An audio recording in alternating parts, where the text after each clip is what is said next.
Hello students, welcome back to my channel Self Study by Sheikh Tasneem. Today I am going to explain you on the chapter. The heading is the Union Legislature. आज मैं आपको The Union Legislature जिसका अर्थ है संघ विधायिका के बारे में समझाऊंगी. तो चलिए बिना टाइम वेस्ट किए, without wasting a moment, let us start the topic.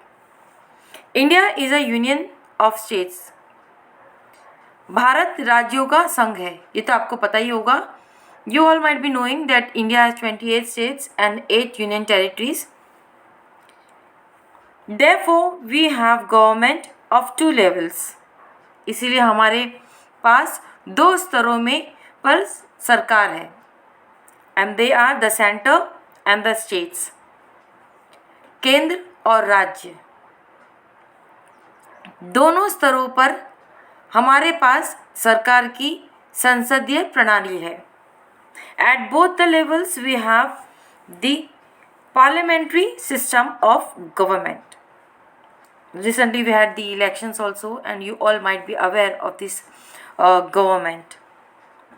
The center and the states. We had both the elections at the time. And then we have the parliamentary system of government with 3 organs of government, जिसमें सरकार के 3 अंग होते हैं. The government had 3 organs and I don't know but you all might be knowing, and they are the legislature, the executive and the judiciary. और वे हैं विधायिका, कार्यपालिका और तीसरी है न्यायपालिका.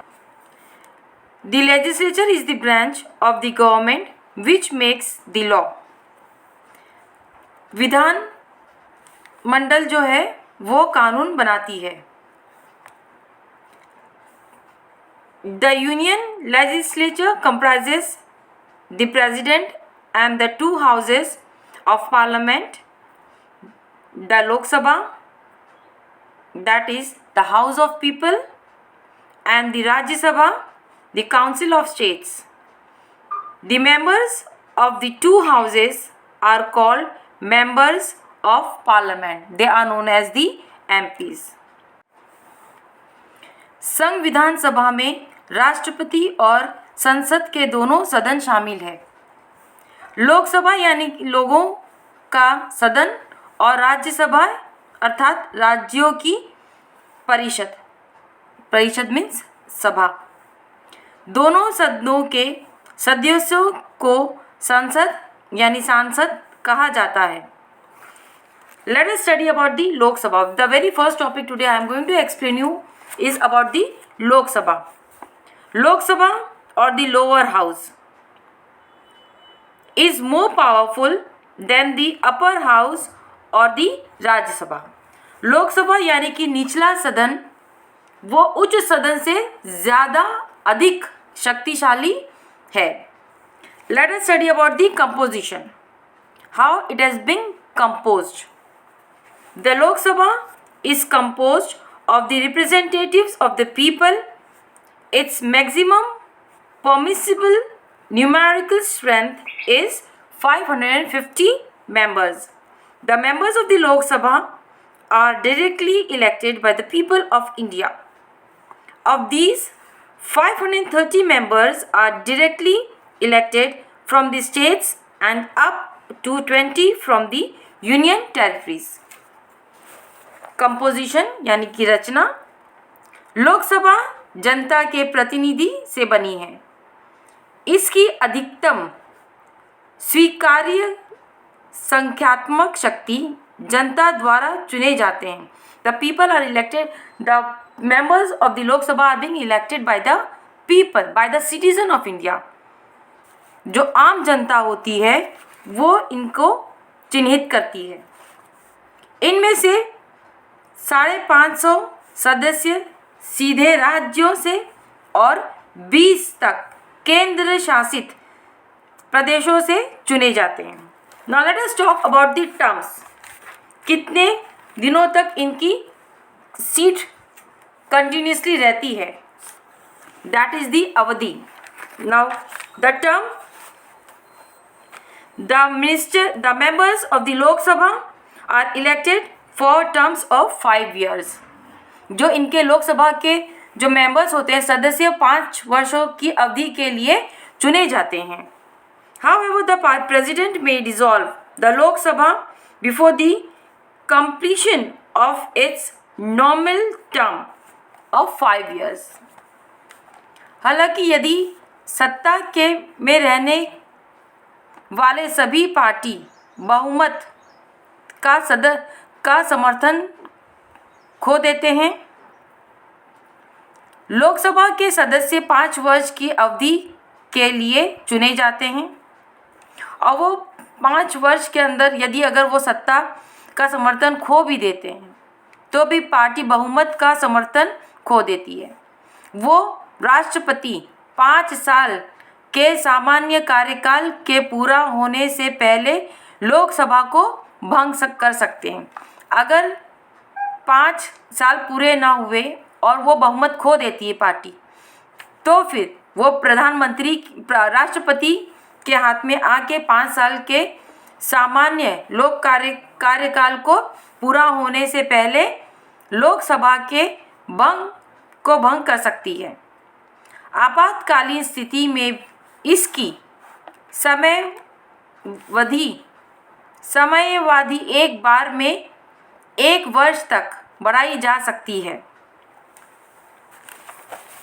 The elections Lok Sabha before the completion of its normal term of 5 years if the party in powers loses majority support.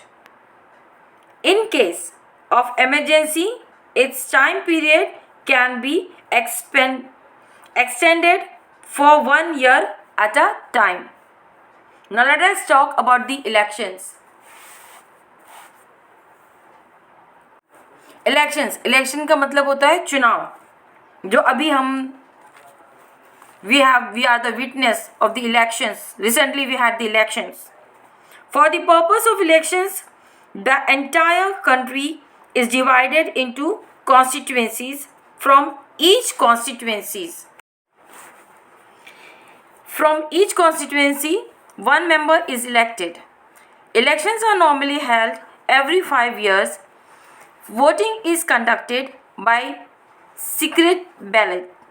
All Indian citizens who are 18 years and above have the right to vote, and they can elect the representatives of their choice.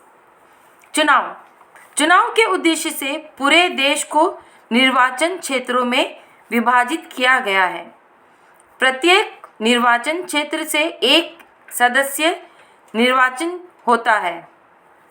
चुनाव आमतौर पर हर 5 साल या 5 वर्ष में होता है.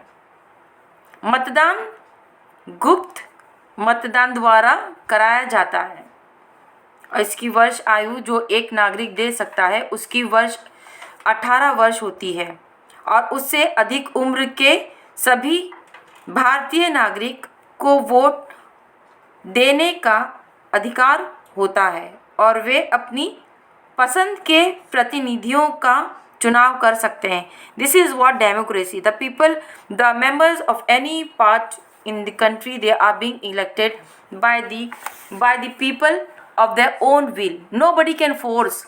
जो डेमोक्रेसी होती है वो वही इंडिया में है कि हर नागरिक को अधिकार होता है कि वो अपने मनपसंद सदस्य को चुने. उन पे कोई भी ज़ोर ज़बरदस्ती नहीं की जाती है कि उनको उसी को ही वोट देना है जो सब दे रहे हैं. वो अपने मन से दे सकता है, किसी को भी चुनाव कर सकता है. This is what for today.